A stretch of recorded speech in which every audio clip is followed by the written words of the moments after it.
গরমে আরাম করতে আর লাখ টাকা খরচ করে এসি কিনতে হবে না।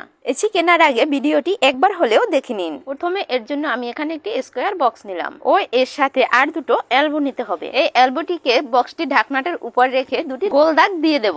দাগ দেওয়া হয়ে গেলে একটি কাটার দিয়ে এই গোল দাগ দুটোকে আমি কেটে নেব। এরপরে নিতে হবে দুটি মিনি ফ্যান। ফ্যান দুটিকে বক্সটির উপরে রেখে একটি কলম দিয়ে দাগ দিয়ে দেব। এই ফ্যানগুলি আপনারা যে কোনো ইলেকট্রনিক্স দোকানে পেয়ে যাবেন। দাগ দেওয়া হয়ে গেলে একটি কাটার দিয়ে এই আমি দাগ দেওয়া অংশটিকে কেটে নেব। ঠিক এইভাবে গোল করে কাটতে হবে। এখন এই বেঁকা এলবো দুটোকে এর উপরে রেখে আমি গ্লুগাম দিয়ে আটকে দেব। আপনার বাসায় যদি গ্লুগাম না থাকে তাহলে আপনি যে কোনো আঠা দিয়ে আটকাতে পারেন।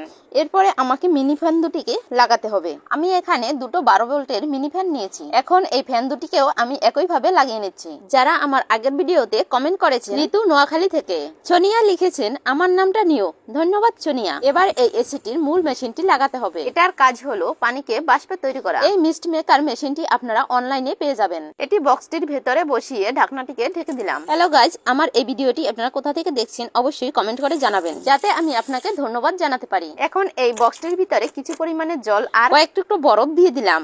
এখন এই মেশিনটি অন করে ঢাকনাটি ঢেকে দিচ্ছি। এখন এই ফ্যানের লাইন দুটিকে 12 ভোল্টের সাথে অ্যাড করে দিই। লাইনটি সংযোগ করার সাথে সাথেই দেখুন ঠান্ডা হাওয়া বইতেছে। বন্ধুরা, এই ভিডিওটি দেখে যদি একটুকু ভালো লেগে থাকে তাহলে অবশ্যই লাইক কমেন্ট শেয়ার দিয়ে যাবেন।